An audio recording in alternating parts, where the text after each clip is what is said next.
Good evening, all. We ask for your prayers in our ministry. I know many of you support us by prayer often. I need you to understand how important that is to us. The little goofy thing on the screen, that's how you sign up for our newsletter, our e-newsletter. We send out an email newsletter roughly every month. Sometimes it's up to the president whether he gets an article in or not. So maybe every other month, once in a while. But that's how you can keep up with where we're coming next, those kinds of things. We'll post where we're going to be the next month or two on that newsletter, and I will write a little article, and then Ryan will have a fabulous article. And I just like to teach. Just let me teach. Anyways, those of you that get our newsletter, thank you. Thank you for that. Listen, there's many in this room that financially support us month in and month out. I thank you. We literally cannot do it without you. So tonight, I want to open by stating something about our schedule. I stated the other night I'm going to be in Oregon in whatever I said, September, October. Totally wrong. August. The last full week of August is when we will be in Oregon, all right? So sign up for the newsletter. That'll get you. We're also on Facebook. My youngest daughter works in our ministry. She handles all of our social media stuff, and so she posts where we're going to be several weeks out. And so if you follow us on those things, you'll get notice of those things as well. All right. And so tonight, I want to start also tonight with sharing with you a trailer for the Institute for Creation Research Discovery Center in Dallas, Texas. We highly recommend the Creation Museum, the Ark Encounter over in Kentucky. Okay. I don't know, maybe you guys are a little closer to that than we are. I don't know. It's a ways over there. Dallas, I don't know. Maybe you're the same distance to Dallas. I don't know from where. But if you get to Dallas, there's a great creation ministry in Dallas that we work with all the time. They are one of the leading doing research. They are all PhD level scientists that absolutely love the Word of God first.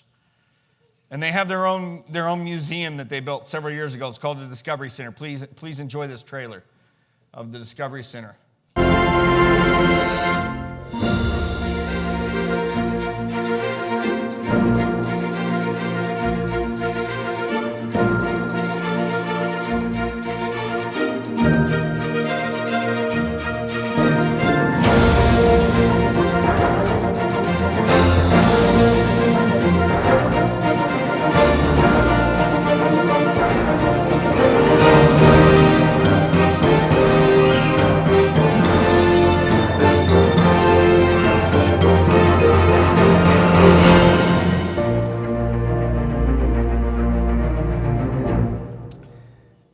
Great friends in ministry. Over the course of the last couple years, we will join them in ministry at places where we will bring our fossils and they'll utilize our fossils and teach with them. And the last several years, they've been asking Ryan and I to join them in teaching.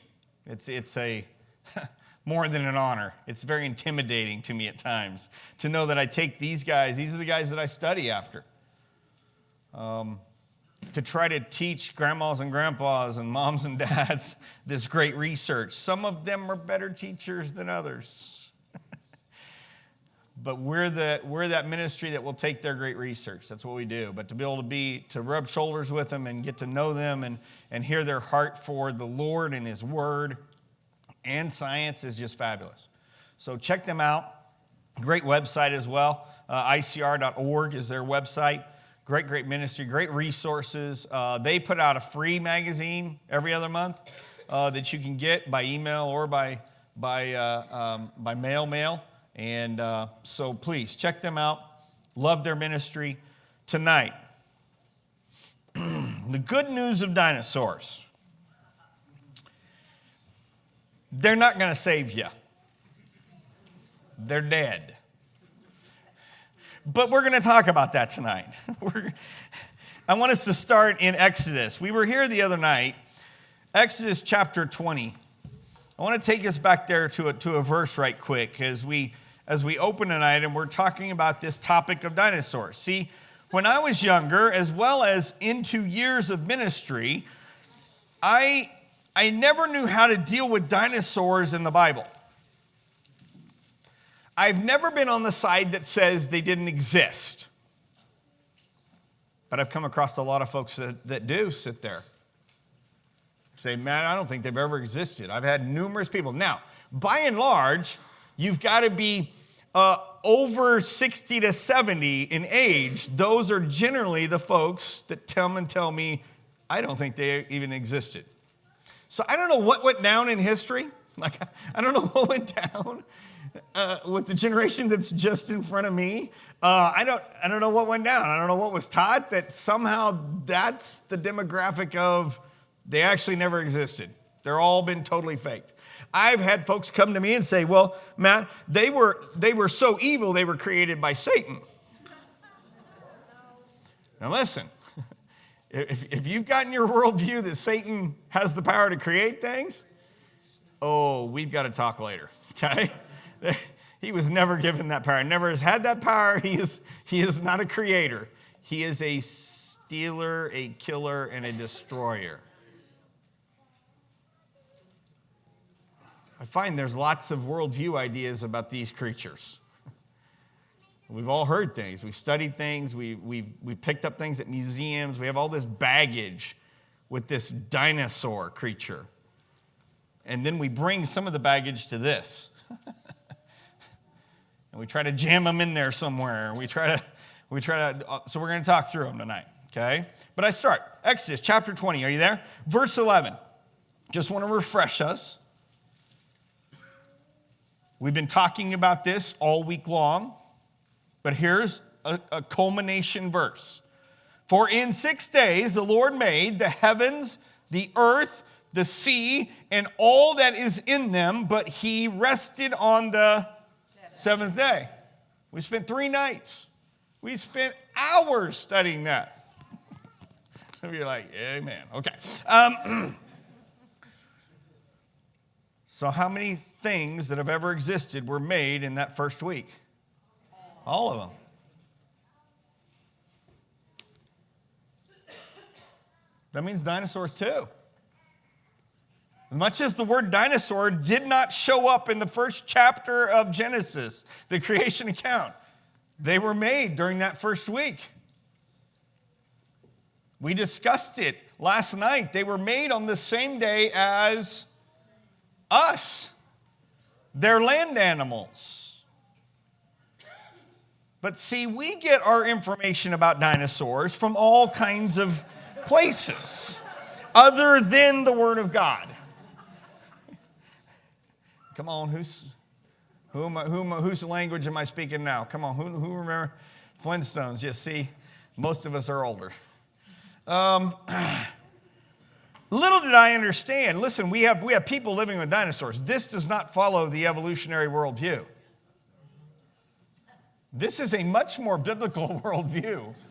Little did I understand that when I was watching it. They were even domesticated. They had them as pets. They used them for work. But then we had other shows that some of our kids grew up with, right? Land Before Time. Is the title biblical, church, from what we've studied this week? No. Time was started on day 1, and land showed up on day 3. There it is. See, I can hear the cogs going. It's okay. And then Dinosaur Train comes along. Come on, raise your hand if you were raised with dinosaur training. You know, dinosaur, yeah, see, now we're getting younger. Now we're getting, the teenagers are like, yeah, I guess I wasn't.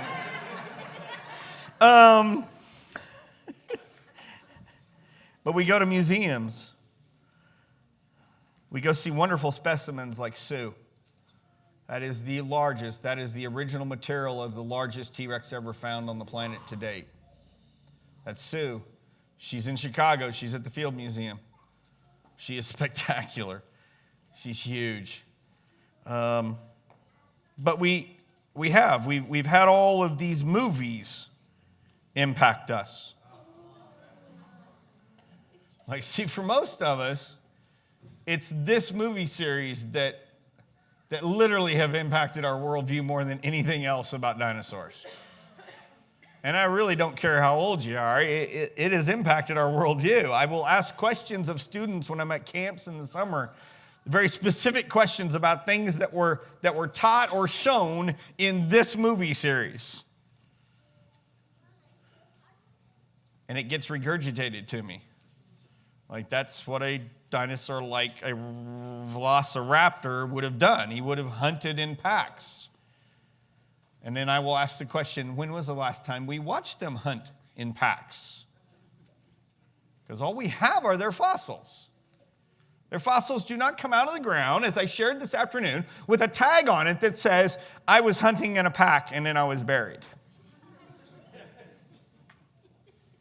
Even if we find them together in the fossil record, does that mean they were hunting in that pack? It's interesting when you actually study velociraptors. I'm here to address worldview of dinosaurs. One, they're never found taller than your knee in the fossil record. A velociraptor has never been found bigger or taller than your knee. It's a movie.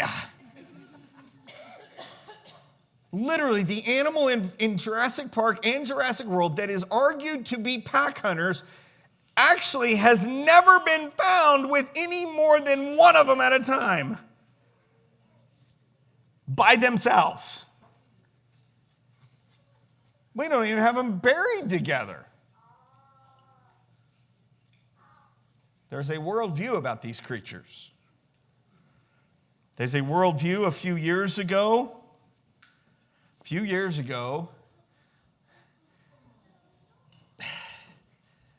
that began connecting the idea of dinosaurs and birds.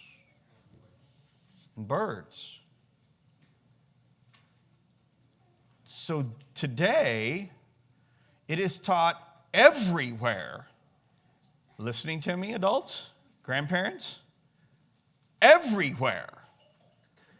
That some dinosaurs did not go extinct by the asteroid. They evolved into present-day birds.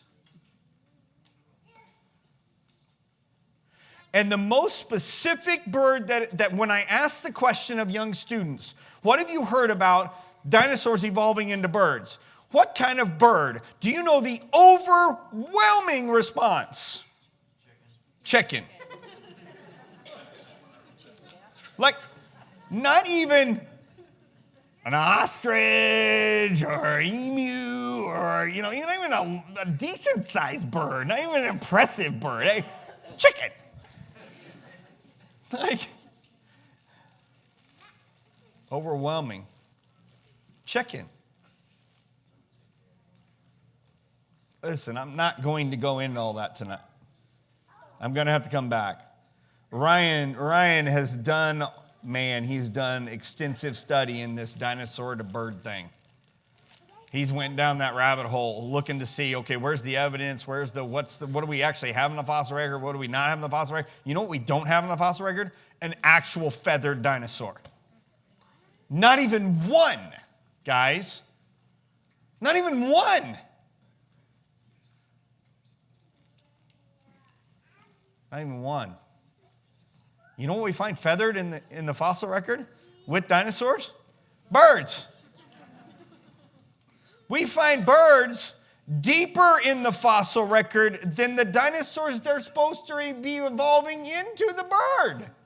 How does that evolutionary story work out? It's like your granddaughter giving birth to grandma. Are you following me? Remember the fossil record? The fossil record is supposed to be time, burial in time from long ago all the way down and then getting closer to us as you come up through the geologic column. So where the dinosaurs are, we should only have birds where? Above them in the fossil record. Listen to me. We don't have them just above. We have them with them, under them. On the map that you will see of dinosaurs evolving into birds, it shows up every 2 or 3 years in National Geographic. They make a new one. And they make this nice, cool little chart of dinosaurs on the left-hand side and then time going along the bottom. And then all the dinosaurs are starting to get their arms from this to this to this. And then you got birds on this little timeline. The oldest bird on the timeline. They never put the dates to all the little dinosaurs where they are in the fossil. You'll never see a date on that chart, ever, because the bird is deeper than any of the rest of the dinosaurs in the story.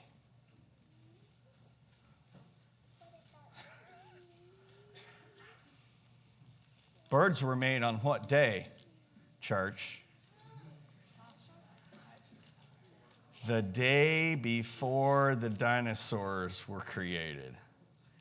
I have to believe the Lord did that on purpose, just to yeah. like he didn't even make dinosaurs before the birds. Like he made the birds the day before. That's just awesome.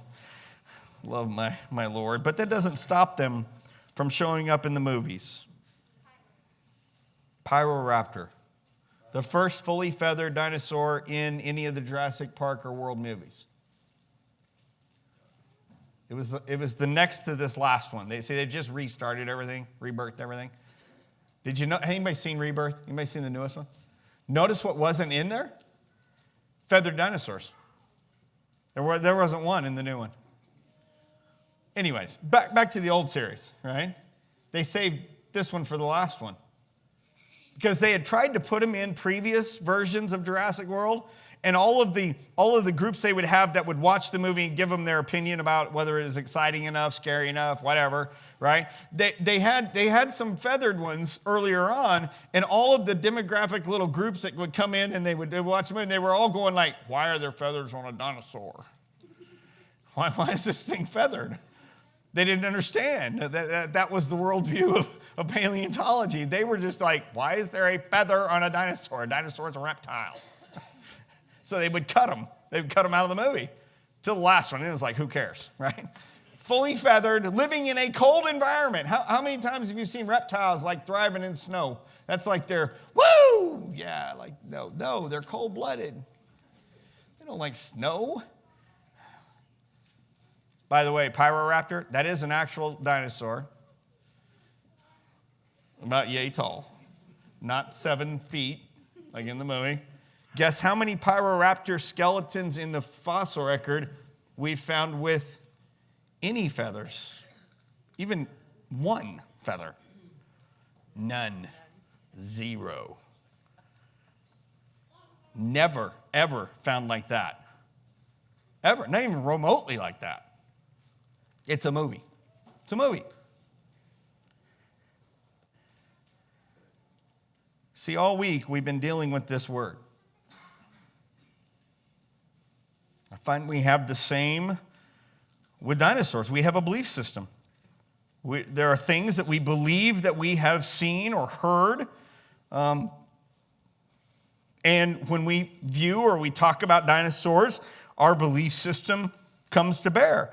We've been taught most of our lives, most of us in here, that this geologic column is epic periods of time through history. And the middle era, the Mesozoic era, which is made up of Triassic, Jurassic, and Cretaceous rocks, that is where we find dinosaurs. Now, please listen closely to me. We will find dinosaurs above it and below it also.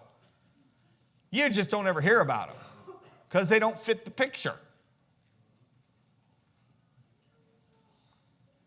How long ago did they go extinct? What's the date?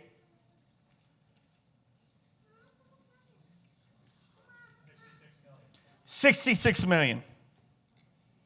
What was it that killed them? The meteorite. Where'd the meteorite hit?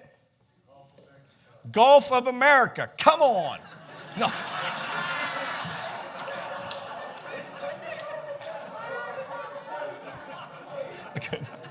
I couldn't. I seriously said Gulf of Mexico like 2 weeks ago when I was teaching. Anyways, okay, so I need you to understand tonight. There are multiple papers, and I'm not talking by biblical creationist geologists. There are multiple papers of geologists that now are rethinking the whole entire asteroid strike region in the Yucatan Peninsula. They are not even agreeing it was an asteroid strike.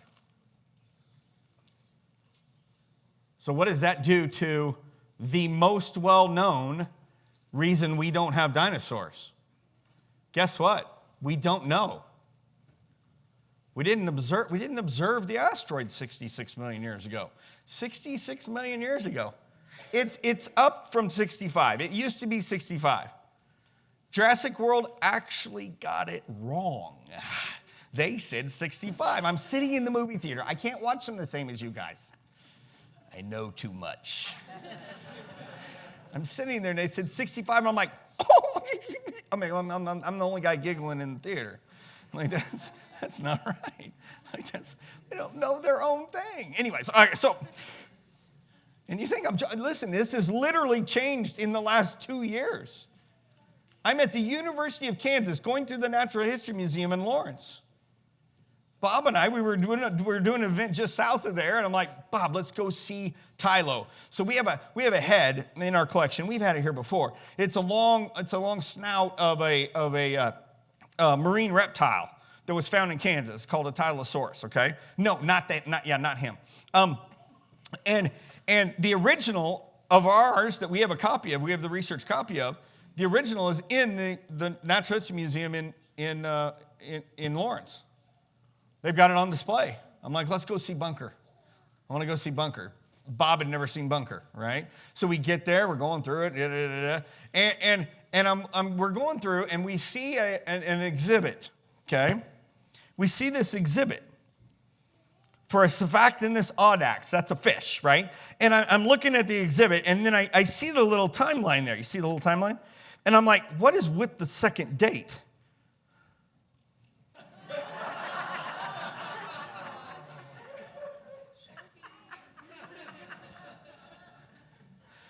I mean, I'm sitting there going, you're the University of Kansas. Can you just remake the sign?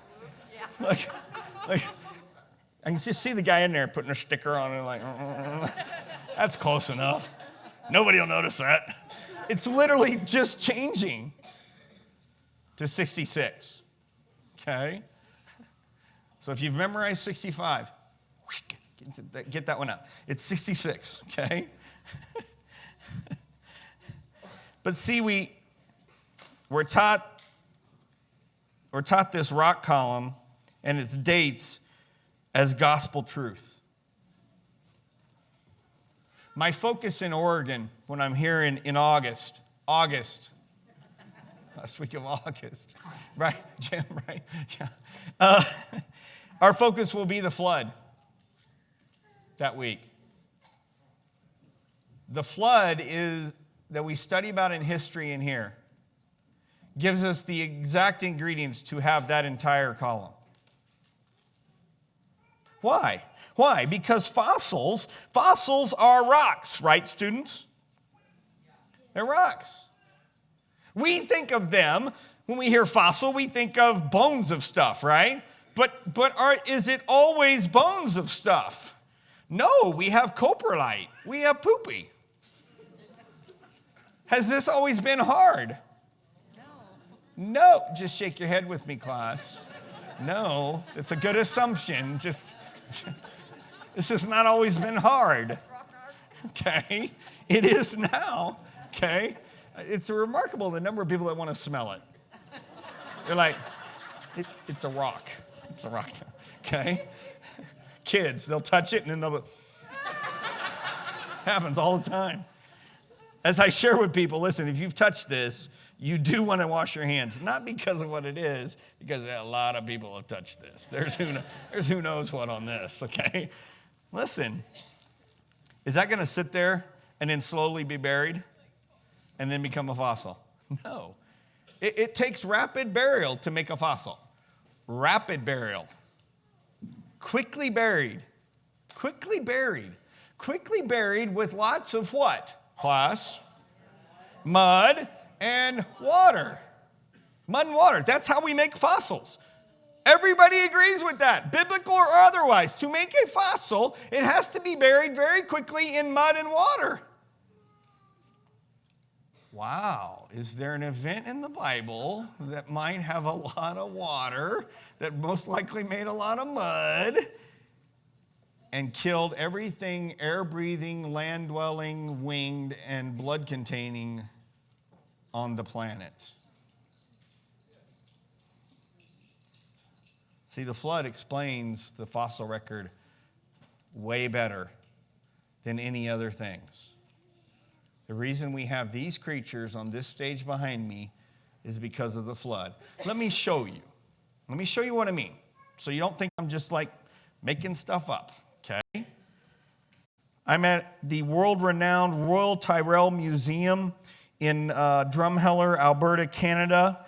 Drumheller is in the middle of a region of Alberta that is very, very similar to our Badlands of South Dakota and eastern Montana.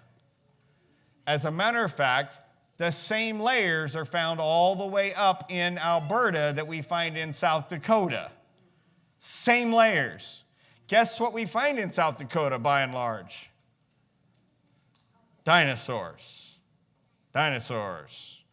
Montana, dinosaurs, all that area. Near Alberta, dinosaurs. Alberta, the Albertosaurus. The first one of those was found in Alberta, right next to or near the Royal Tyrrell Museum. I've been wanting to go there for a long time to see the first namesake of that dinosaur. He was found in Montana, this one. But the namesake was found in Alberta. I get to the museum and I find this out. They don't have the namesake in Alberta. The museum in Ottawa took it. The National Museum in Ottawa took the original. I'm like, are you kidding? Now I got to go to Ottawa.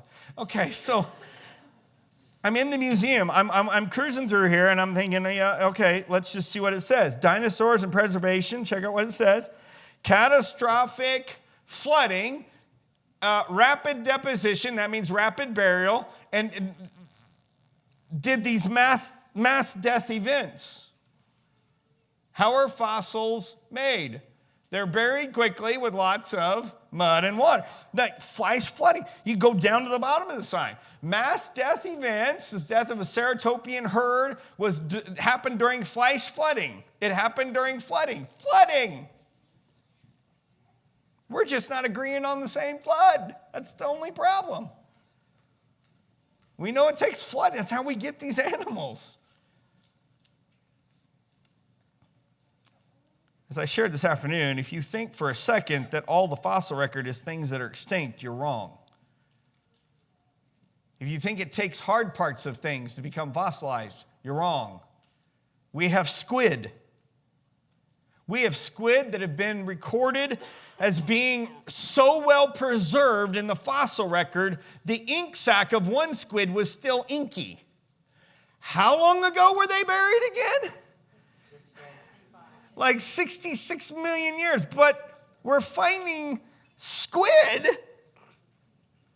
buried deeper than the dinosaurs. That means older in an evolutionary worldview. And the ink is still inky.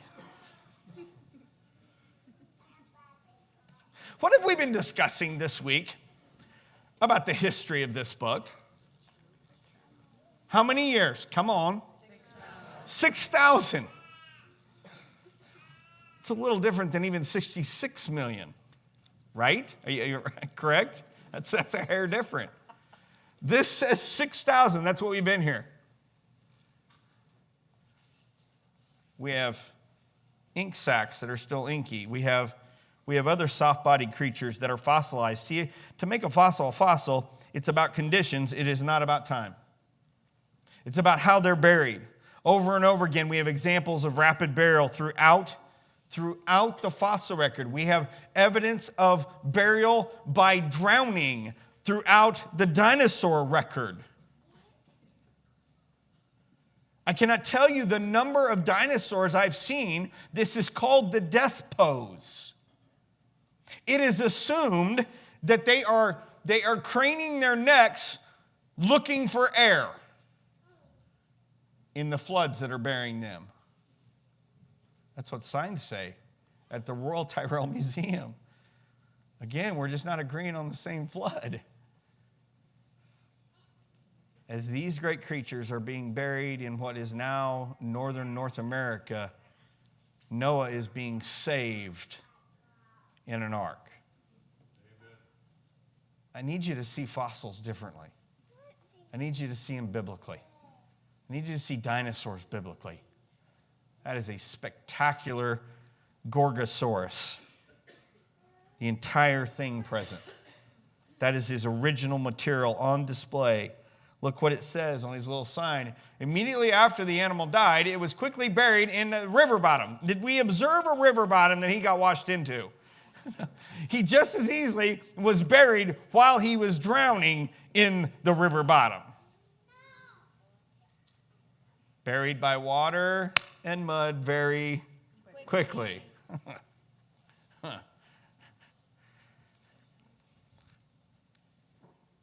One of the most beautiful T-Rexes I've ever seen. He's known as Black Beauty. This is his entire skeleton on display at the Royal Tyrrell Museum in Drumheller.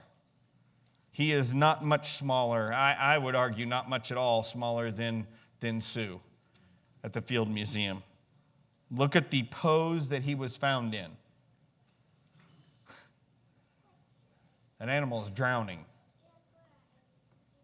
Or he's flying off a cliff. One of the two. I'm going with drowning. On his sign. What happened to him? What happened to him? Oh, in the water. In the water. He was buried in water. There's a theme. Are you catching the theme? Northomimus. Same death pose. I remember always being told that we never find mammals with dinosaurs. We find mammals in the layers just above dinosaurs because the dinosaurs had to go extinct so that the mammals could rise. Problem. Here's the problem.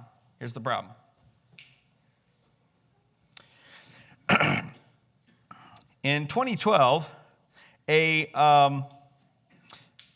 Psittacosaurus, which is a ceratopian dinosaur, that was the ones with the frills, the dinosaur was found with a badger or bigger sized mammal next to him.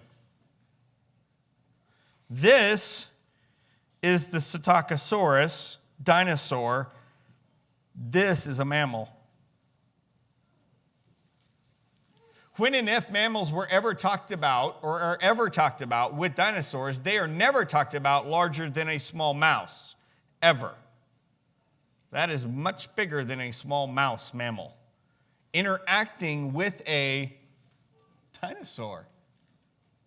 Like the caption in the article was something like, and the mammal was attacking the dinosaur. He's like biting his midsection. Yeah, that could be one interpretation. Or they were being washed by a flood and they were grabbing for whatever they could grab and hang on to as they're drowning. It's about worldview. So, church, do we have evidence of mammals and dinosaurs living together? Absolutely. I've got other stuff we've got dinosaurs that have mammals in their stomachs that have been found. And the other way around, we've found mammals in the fossil record that have dinosaur parts in their stomachs. So much for us not having those two kinds of creatures living together. But if they were made on the same day, 6,000 years ago, still living 1,656 years into history, when the flood comes, we would expect to find them in the fossil record. Did we find a lot of them together? No. sometimes there's not a whole lot of mammals with and where the reptiles live. Some of they just live in different ecozones. So we don't find them buried together often. But every once in a while we do. This is about worldview, this dinosaur thing. We have this wonderful specimen of a Pachycephalosaurus up here on the stage. This animal is seen in movies as bashing his head against things because he's got this big dome head. That was the thought when all we had was his head. When paleontology found the head of this specific Pachycephalosaurus, this is Pachycephalosaurus wyomingensis. Specimen's name is Sandy. It is the first head ever found of a Pachycephalosaurus. It had this big dome. So the assumption was, well, maybe it pounded his head against things. Then they found the rest of the body several years later. They realized he has a skinny little neck. Not a good plan if you got a skinny neck. I tell students all the time, if you got a skinny neck, might not do football. Might not be your thing, okay? and where his neck attaches to his head, the point of contact of that dome is above where his neck attaches to his head. So it's not even like direct relation. Animals we see today that bash their heads together, their spines are in direct line of contact behind that point of contact so they don't break their neck. That's how the Lord designed them. He doesn't seem to be designed that way. Again, he doesn't come out of the ground with a tag on him that says, I mashed my head against stuff. That's a thought. So as we continue to study the fossil record and we find more stuff, we find out, hey, well, probably not. Listen, most of paleontology does not agree with the ramming of the head with the Pachycephalosaurus. So a few years ago, this guy was found.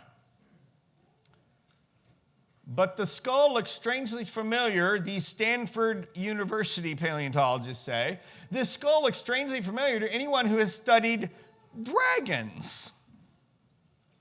This is Dracorex hogwartsia. His name literally translates Dragon King of Hogwarts.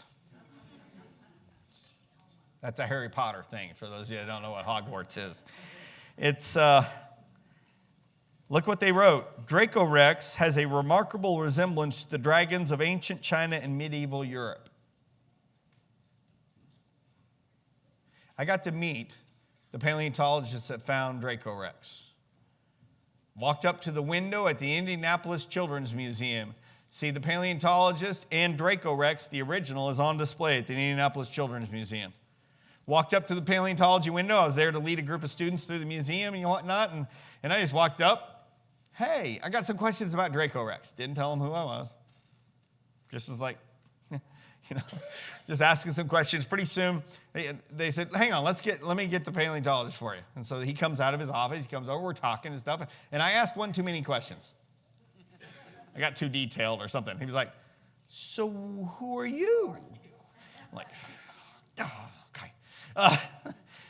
I'm at Miles. I work with a ministry called Creation Truth Foundation, and I love your file. It's a spectacular specimen.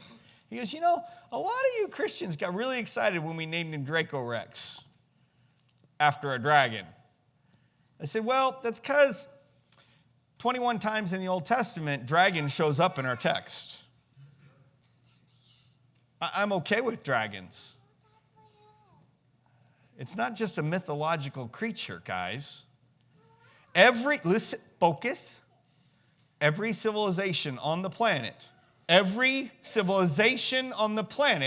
has a story, a myth, a legend, a something about something like a dragon.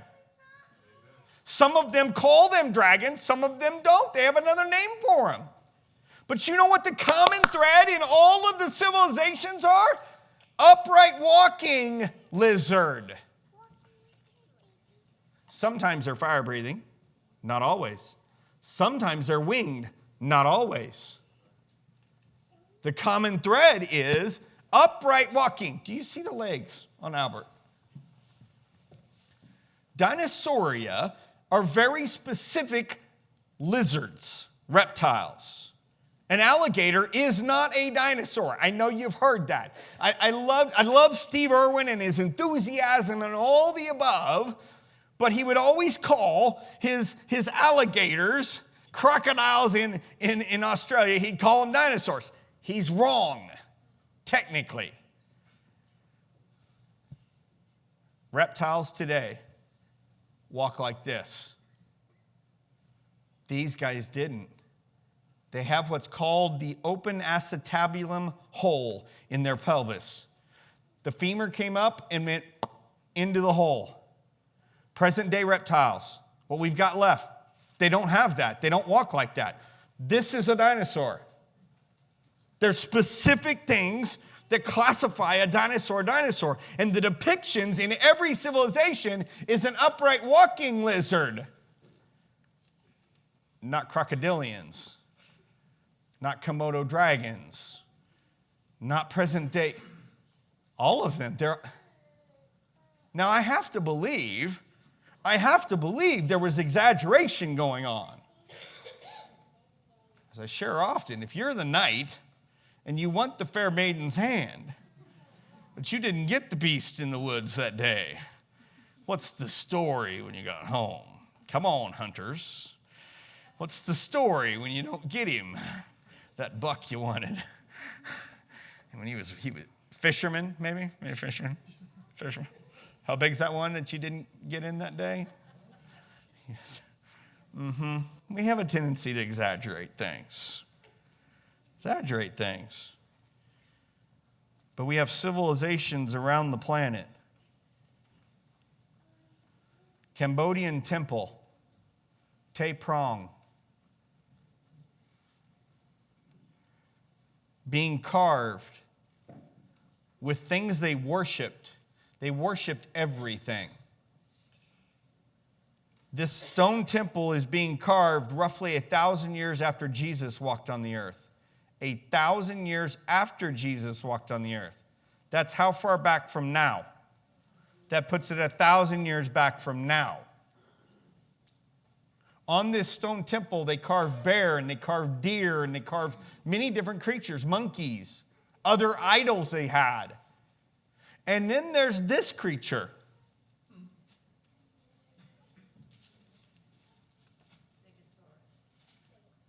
Stegosaurus. I heard Stegosaurus. You know what I've never heard responded when I put this image up? Rhinoceros. Although the evolutionary worldview, those that have evaluated this depiction, they argue these two creatures could be what you're looking at. A rhinoceros or a chameleon. Now, here's my colleague Ryan's comment to that thought. Don't you always also get rhinoceroses and chameleons mixed up? I mean, when you're like looking at something, you're like, it could be a rhinoceros, but a chameleon too. Like it could be either one of those. Like that's priceless. First time he said that, I'm like, oh, that's priceless right there. That's good. I'm borrowing that. There's a depiction of one of those on the inside of the temple too. Book on the table called Chronicles of Dinosauria has the depiction on the inside. The fellow that wrote that book went over to study this one, found one on the inside. The drawing on the inside, the carving on the inside, actually has what looks like a collar on his neck with a rope off of it. Both of them do not have spikes on their tails. Now, why would that be? Well, maybe if you're domesticating a large reptile with spikes on his tail, guess what you take off first? What do we do with bulls? Yeah, we generally shave a horn down or two, right? Because that's safer for us, right? What do we do with our evil cats? I'm sorry. Back to we declaw. Okay, all right. I'm sorry. People are walking out now, aren't they, Jared? Just look. Oh, they're leaving. Okay. In China, China kind of likes dragons. Have you ever noticed that? Have you been to a Chinese restaurant? You know the little placemats? Oh, I didn't put my picture of the placemat in. You know the little placemats. Trying to help us us Westerners, right? Like, understand their culture. And they have the little placemat that has all the little animals because they're trying to tell us, listen, we name a year after an animal. Every year we have a name for our year. It's after an animal. And then they show them on our placemats, right? And there's rabbits and chickens and there's all this stuff. And then there's a dragon. Like the only one in the whole list that they put a name on a year that we think of as being mythological is the dragon. Everything else is stuff we know, we live with. You need to understand, in Chinese culture and in historical records, there were certain emperors that had dragon tamers, dragon rearers. There were certain emperors that actually had wagons being drawn by dragons. And the depictions in all of the ancient artwork is not alligators, upright walking, dinosaur-looking creatures. Well, this is just north of Cambodia where they're carving stegosauruses. Same time periods. Here they're carving jade figurines. Like that is the spitting image of a protoceratops we find in the fossil record. In the same areas even. The Word of God says we've lived with them. I would suggest civilizations say we've lived with them. That's post-Babel, guys. That's post-Babel.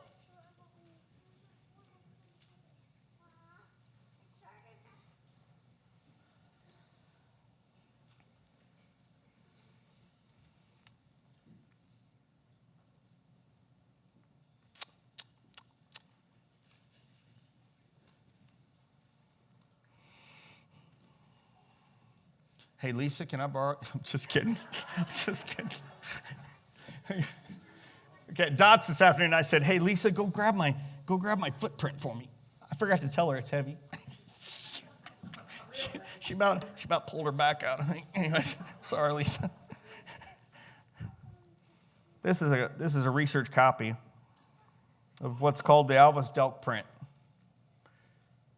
It's an Acrocanthosaurus track stepping across a human footprint. Stepping across a human footprint. Kind of suggests we've lived with them.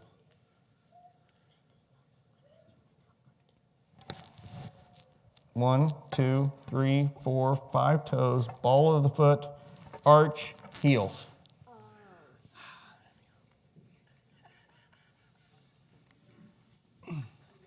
Just put it down over here for a second. I wish they would have made it out of a lighter material if they're going to copy it. Let's go to the Bible for a second. Let's go back to the Bible. As we go back to the Bible, go to Job chapter 40.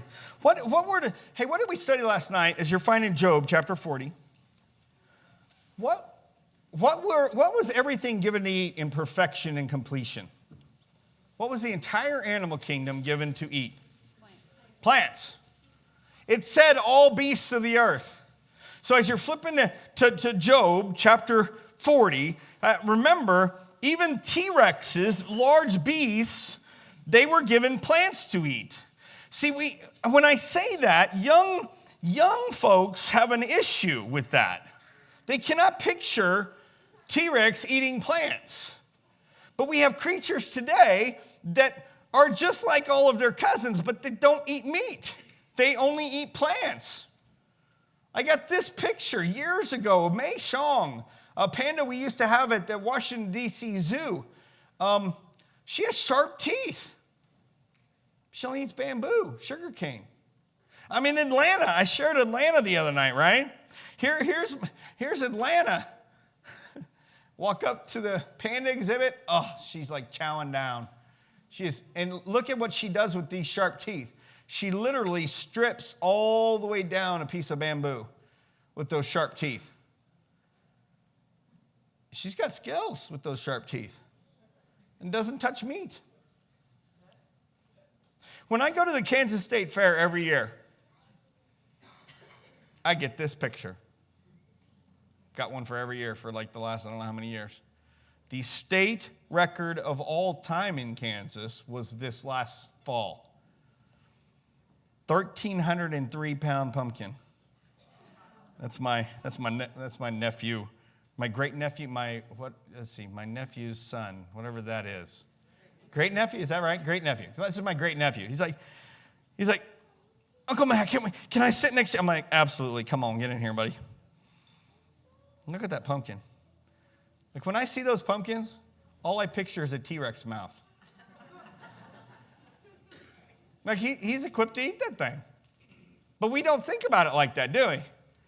Because we've been so inundated that they were only flesh eaters, right? Because they have what? Sharp teeth. But sharp teeth always mean meat eater? Even in things we study today? No. So it's okay. They were eating vegetables because if they would have eaten meat, then we would have what? Death before sin. Are you in Job chapter 40? Job chapter 40. There's a creature here. You get the question all the time. Are there dinosaurs in the Bible? Yes. They're just not called dinosaurs. Look at the behemoth, it says. Do you have footnotes there for that word behemoth? Who doesn't have behemoth? Is there a translation? Anybody got a translation that doesn't say behemoth? Like translates some animal right straight into it? No? Is your hippopotamus? Okay. Or elephant, right? That's the footnote, right? That's your footnote. I came across a young kid at camp a few years ago. There's a version of children's version Bible that doesn't even put behemoth in. It just sticks hippopotamus in.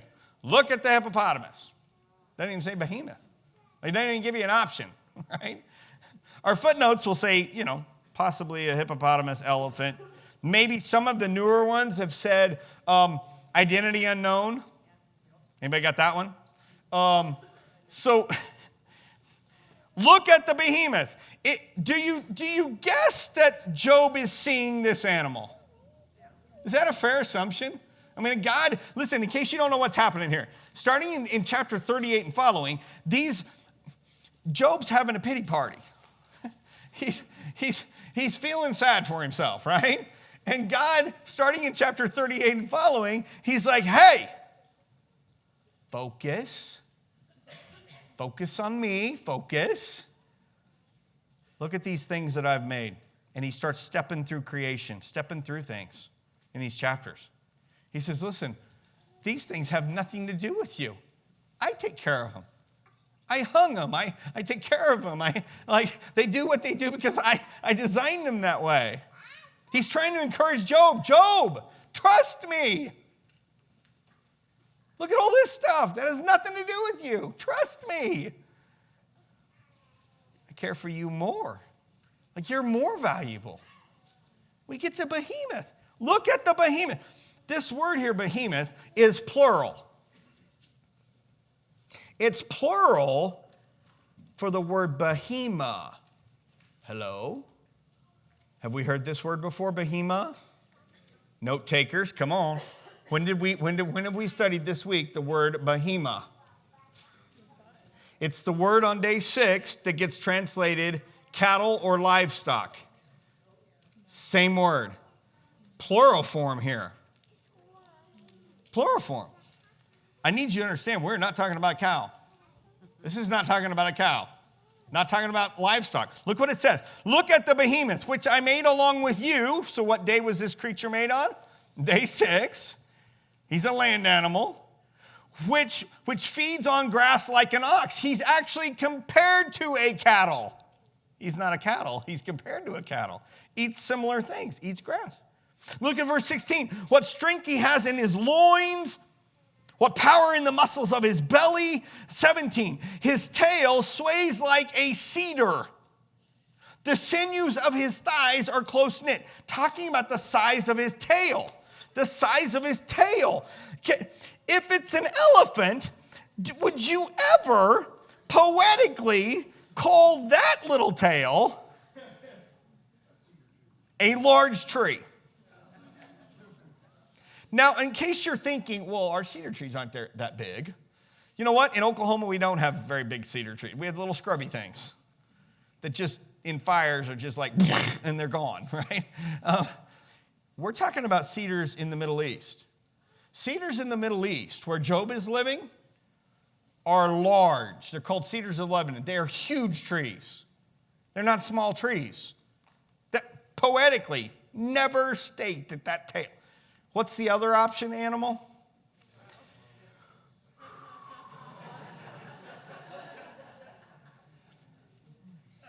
It's not. It just doesn't evoke power and swaying. Does it? Does it? But when I stepped foot in the Great Hall at the Field Museum, the last time I was there, where Sue used to be, she's been moved. She's been moved into the Hall of Evolution. And in her place is Patago Titan. I literally came around the corner into the Great Hall and I went, behemoth. Like 123 feet long. The tail is over 35 feet long. The tail processes right there at its hinder parts are 5 feet tall. Starts 5 feet thick, 6 feet thick tail, and runs 35 feet out the door.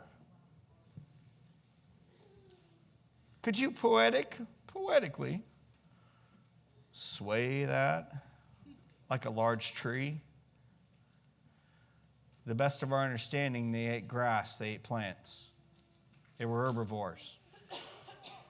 And then in verse 19 it says this: he ranks first among the works of God. He is the largest land-dwelling, grass-eating, big body, big bone. There's tubes of bronze. I didn't read all that. And when you actually study the tubes of bronze and the rods of iron with his limbs and all that, that actually shows an understanding that their bones were more hollow than other animals' bones. That's a poetic way to say hollow-ish bones. And we know from the fossil record, their bones were quite a bit lighter than others. Think about the mass that they would have been if they were as solid as others. The Lord designed them to carry their weight well. They were designed that way. Job is seeing, he's being shown a long-necked sauropod dinosaur. This is 300 to 500 years post-flood. Job is living at the same time as Abraham, guys. Abraham. There were dinosaurs on the earth at the same time as Abraham. That means mommy and daddy or grandma and grandpa, Mr. Sauropod here in Job's day, was where during the flood? There was at least a pair of their kind on the ark. Same goes with stegosauruses or those folks in Tay Prong. Even though we didn't see them seeing a stegosaurus and carving it on their temple at that moment, 1,000 years after Jesus, it was at least in their recollection. Do you know where the stegosaurus was first found in the fossil record? Outside of Denver, Colorado. That's a long way from Cambodia. We have lived with these creatures. Don't care what a museum says. I want you to trust the Word of God.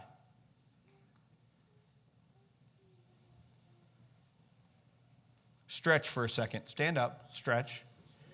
Because now we get some meat. That was an introduction. No, just kidding.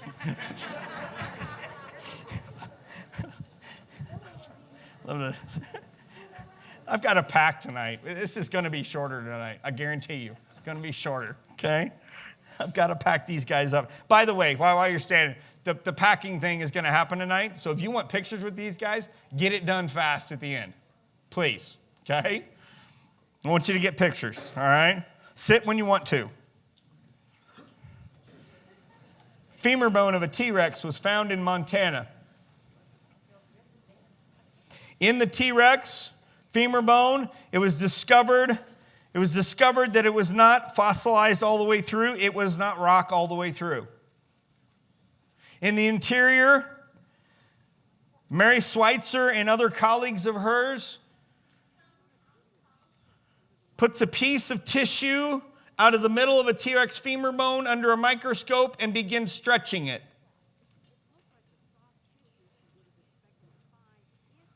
When was the last time you tried to stretch a rock?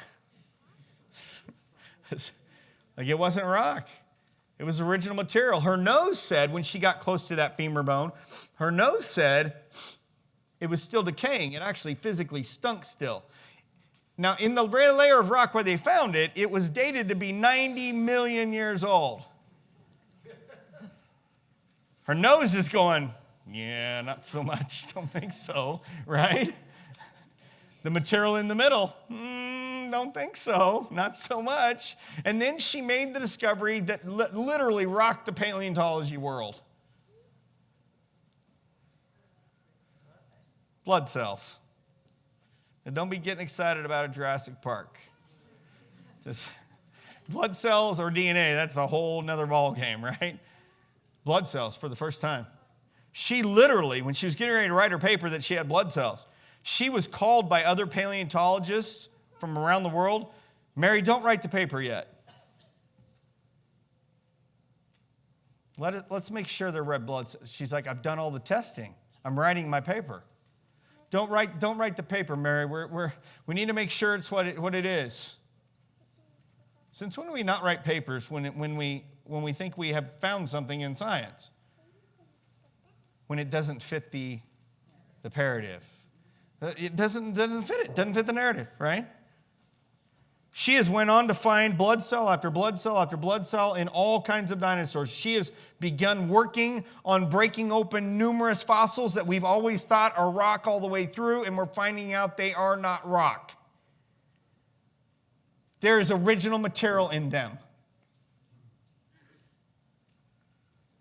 Maiasaurs, Triceratopses, T-Rexes.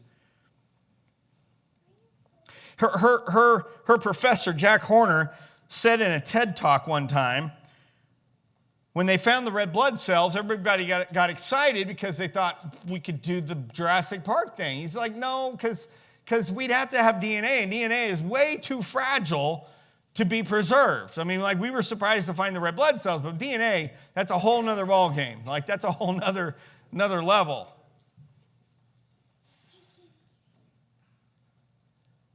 You see this pile of bones here? This is Jack Horner's museum, Bozeman, Montana. I'm walking through the museum because I had a few hours on my way to a camp, and I'm like, Bozeman. Museum of the Rockies is in Bozeman. That's Jack Horner's museum. I got 3 hours. I'm walking through the museum. I see this pile of bones still in the field jacket, except for the few on the top. And I'm looking through this case. There's glass in front of me. And these are the original bones. And then I see this little bone sitting right next to it, to the right of it. And I'm reading it, and it says Hypacrosaurus. And I'm like, Hypacrosaurus. Like, it was ringing a bell, but it was a small one. And then I'm like, MOR 548. I'm looking at the specimen number there. And it's Jack Horner's bone, right, that he found. And then it triggers. The bell goes, like, it hits me. I'm getting my phone out. Because the bone I'm showing you on the screen was the one used by Jack Horner and several others to show observational DNA of a dinosaur. That bone in front of me in that case, it triggered. I was like, that's the bone. Woo! Okay, I didn't. I held myself back. I was in, there were kids and adults around. But I was like, I was acting different than they were at this bone in this case. I don't think they were getting it. I was just like, yep. Check the paper. That Hypacrosaurus top row of images, that's staining done that we identify DNA. Presence of DNA, those stains will attach to broken ends of DNA. And then when we put them under a certain scope with a certain light, they light up like a neon sign. That's the presence of observable DNA, not decayed DNA, presence of actual DNA of a dinosaur. Woo! And I was looking at the bone. I mean, it's right there in the case. That's the one they got it out of.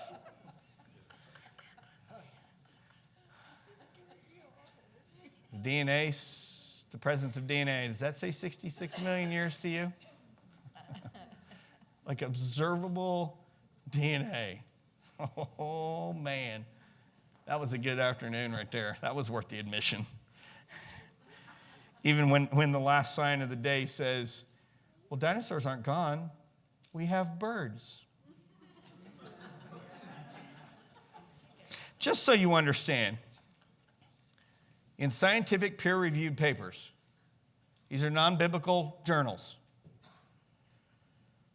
from 54 to December 10th of 2025, there are 130 samples that have been documented of original material throughout the geologic column.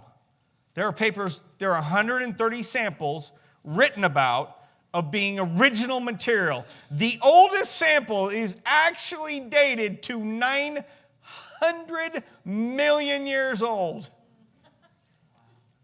100 million year old.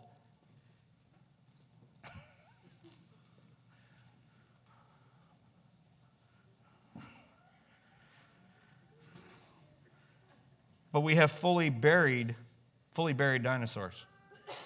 Not just skeletons either are being found. His whole skin is there. The pigmentation cells are still in those scales. He was darker on the top, lighter underneath. Boreopelta. This is why I went to Royal Tyrrell Museum in Alberta also, was to see him. I knew he was on display. Look at his scales. His stomach was found inside with stomach contents. He had eaten a certain kind of fern. Certain kind of fern.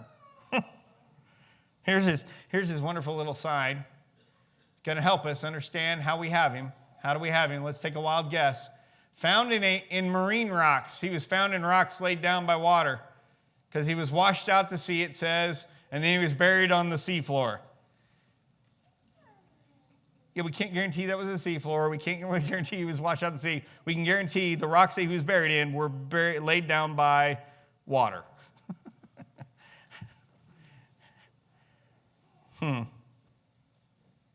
I've seen similar in Toronto. I've shown these here before. This is an animal in Toronto. That's his entire back. He's one of those ankylosauruses with the ball on his tail. Those spikes on his back, they're not fossilized all the way through. They are not permineralized. They are still keratin in the middle. Keratin, your fingernail material. The Lord designed their spikes of the same kind of material as your fingernails.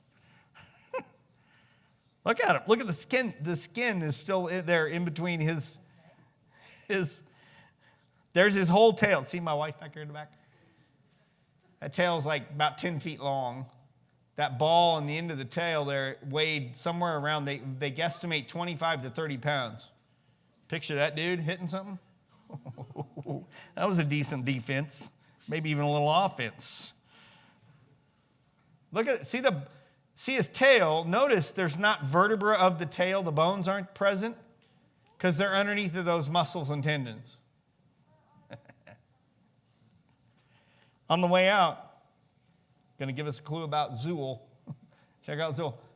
Zool died and was quickly washed into a river, likely during a flood. Monsoons were common in this area, northern Montana. Monsoons were common in this area. That's where Zool was found. May even have been killed by a... Totally agree. I totally agree with that sign. We're just not talking about the same flood. My friend, Dr. Brian Thomas. I am privileged to call him my friend. His doctoral work was trying to find soft original tissue within ancient artifacts, ancient things, aka fossils. He wasn't looking for red blood cells. He was looking for something that might be even more fragile than even a red blood cell, and that's collagen tissue. See, collagen is your major building block protein in your body. Hair, skin, bones, like everywhere, right? He began doing research. He's done some research with Mary Schweitzer even. The whole red blood cell lady, all that, the saute. We had been to Montana, and this bone was given to us, this actual upper leg bone of an Edmontosaurus, one of these duckbill guys. This thing was given to us because a couple, he had surveyed for the railroad for years, and he had picked up all kinds of fossils surveying for the railroad across Montana. He knows what he's looking at. He's like, that's not just a rock, that's a dinosaur bone. And so he's like, Matt, I really appreciate your ministry. We want you to have more original material. So here, take this home. And he handed me this one and another one that's a little smaller and a little piece of vertebra off of I'm like, thanks, man. Like, that is awesome. So, like, literally the next weekend we get from Montana, we're with ICR. He works with ICR. The guys out of Dallas I started the evening with. He was teaching there, and I wasn't there. Bob was with the fossils and whatnot, and Bob said, well, we're going to put these out on the table. We want everybody to enjoy them while they're here. And come to find out, Brian picks up this fossil and takes it, goes home with it. I get a text from Bob. Brian just stole our fossil. I'm like, what? He says he'll call you this week. I immediately text Brian. Brian, why are you absconding with my fossils? Like, what's your deal, bro? And I'll call you this week. So he calls me. He says, Matt, you know my research, right? Looking for collagen and stuff? I said, yeah. He says, Matt, I want yours to be the first piece that's studied in a new lab that's being built. I said, oh, okay. I'm listening. He says, Matt, I've done this a lot. He's done it a lot. He says, Matt, yours is prime. Like, that should have collagen in it. I'm like, serious? Like the one that we just came home from Montana with that I've barely even seen yet? But anyway, he takes it, right? He says, but the lab's not finished. I'm going to find, I really believe that I'll find collagen. I said, good, then keep it. Don't send it back to me. Keep it. Find the collagen. When you find the collagen, I'm going to make an exhibit out of it. I said, so when I come and we join you and our fossils come, your research can be on display.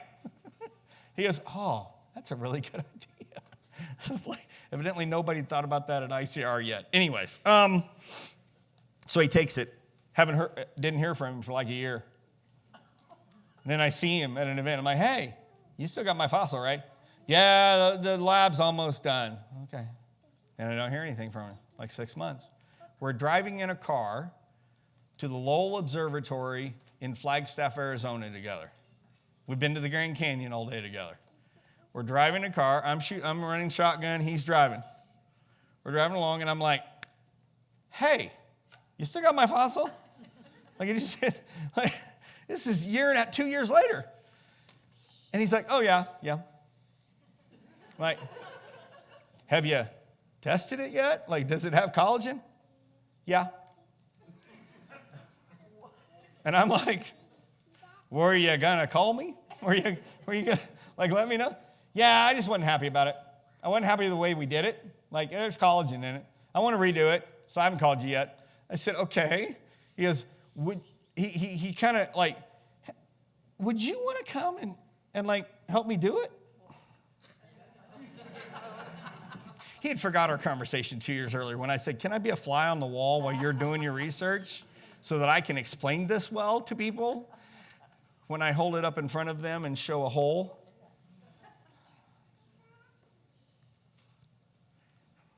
We immediately, when I got home, scheduled the lab.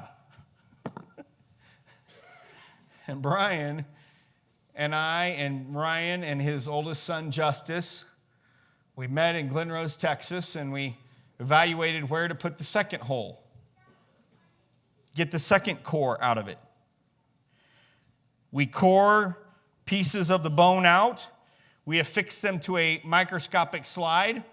Then you have to very painstakingly sand them down so they are so thin you can send light through them. These are sanding discs, wet discs, in these little round things. and we have to sand that piece of bone on the inside of that slide down so you can send light through it. Brian just kind of works really well. Like he's done this who knows how many times. Mine, like there's that little stick thing. See my little stick thing there? It's like I got a suction cup, and you suction cup that slide, and then you hold it down in there on that wet sander, and you sand. See, this probably comes easy for Corey, right? Corey could probably do this the sanding thing, right? But mine kept zinging off, like it just zing off inside that. I'm like, what is the deal with this, man? He's like, Matt, you're just pushing too hard. I'm like, thanks, that helps. That helps me. Ryan prepared a slide also. Then we go next door to where the sanding machine's into the Dinosaur Discovery Lab. There in front of Brian and I is the microscope. It's a very special microscope. Because you put the slide on the table, and the table on the microscope can spin. It has a special polarized filter underneath. And when you send the light through it, what you see is this. As soon as we put the slide on, this cross-polarized light microscope with its birefringent red filter, in case you want to know. You see the details of the inside of the bone on the slide. As soon as we did, everybody went in the lab that day, the lab guys. And I'm like, okay, what was that sucking of the oxygen all about? I did. I turned around okay, what was that all about? They said, you see the lacuna? Lacuna are these little guys right here. That's these little things right here. These are where osteocytes, little bone-making cells live. And they have see all these little fingers? Can you see the little fingers? If it's well preserved, they'll have the little fingers. They literally said, we have never seen a better set of lacuna. Better preserved lacuna. I said, okay, Brian, what are we doing? What are we looking for? What am I supposed to be looking for? I see lots of purples, and I see golds and oranges. And he says, Matt, we're going to start spinning the table as the polarized light travels through the birefringent filter. When collagen is present, it will light up like brilliant light blue. It'll change color right in front of us. So I start spinning the table.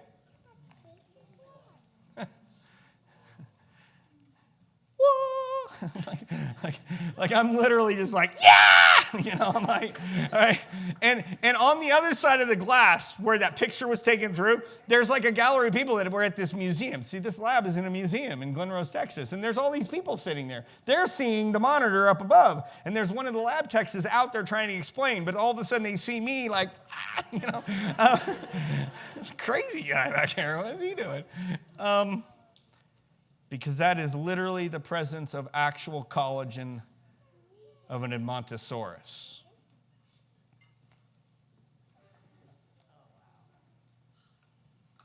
I have personally found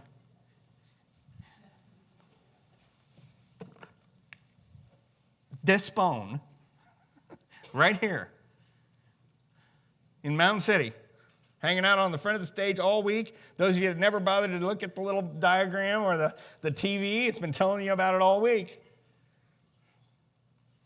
That's my hole. It's not even a half an inch in. Like, we're not even talking in the middle of the thing.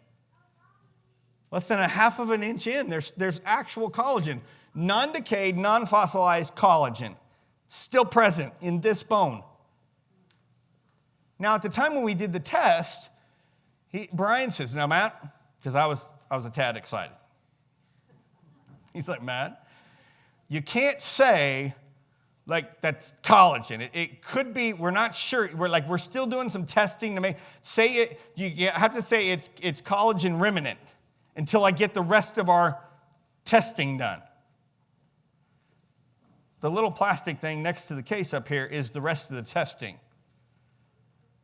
They overwhelmingly observed, test, repeat, falsify, and verified that what we are finding when we find the blue, that is actual, literal collagen, not remnants of collagen. That's collagen. And then they started testing because the question came, well, how long do we think that would take to even decay? Like, how long do we think it would even sit there under like the best conditions? The ultra best conditions, perfect humidity, but moisture, temperature, maybe 900,000 years, maybe. That's like pristine.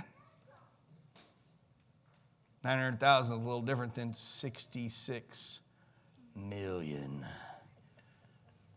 And I'm here to tell you this has not been kept pristine. It was found next to a railroad track in Montana.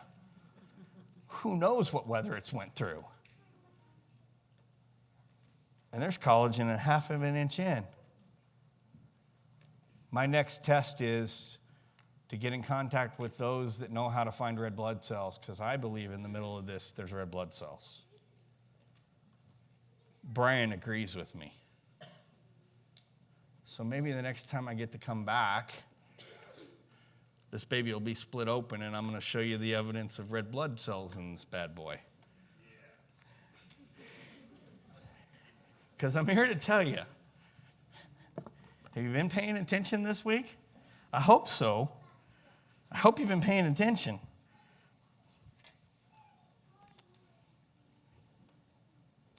The fossil record is used over and over and over again as an evidence of epic periods of time in history that should cause an extreme problem for this book. Because this book says 6,000 years. Like if the geologic column is right, and we're talking hundreds of millions of years, something's not right. And dinosaurs, they're literally used to say this history isn't right. And I'm here to tell you it's not right. There's nothing in all of the dinosauria that says this 6,000 years is wrong. I don't care what we do if we find red blood cells, or we find collagen, or we find... Everything screams this is the correct history. I want you to be excited about your faith.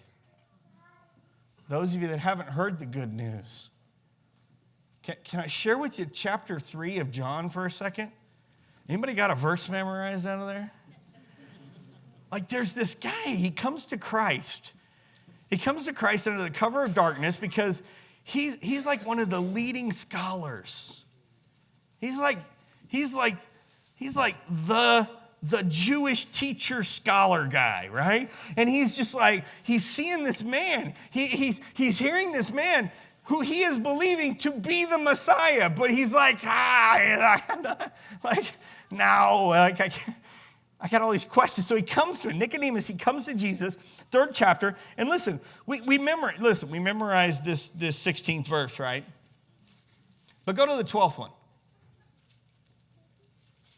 Jesus says to him, look what he says.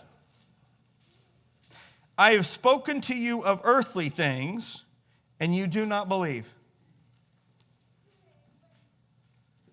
Nicodemus, I've been telling you and showing you things about who I am that you can see, check, feel, all the above. You don't believe me. Like you're having a hard time believing me.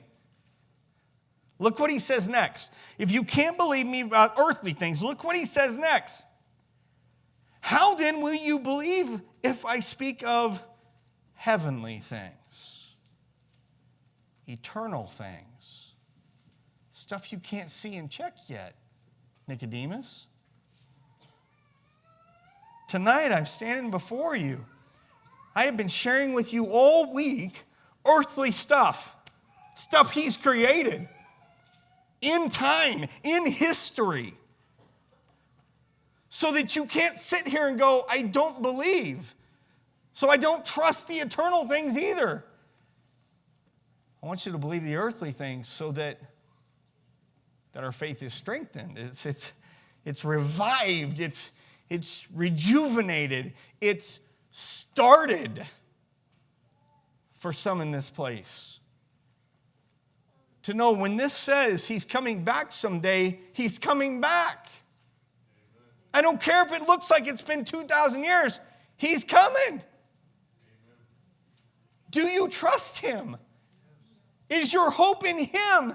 It's not, man, I hope it's not in a government. I hope it's not in anything else. It should be in him. He's your creator and your savior. And everything he's made, including these guys, points us to him. Do you trust it? For God so loved the world that he sent his one and only Son, that whosoever believes in him shall not perish. An eternal hope. Hope. Kind of need some hope today. These teenagers, sure looks like we're screwing things up, doesn't it, as adults? Like, you're like going, they're insane.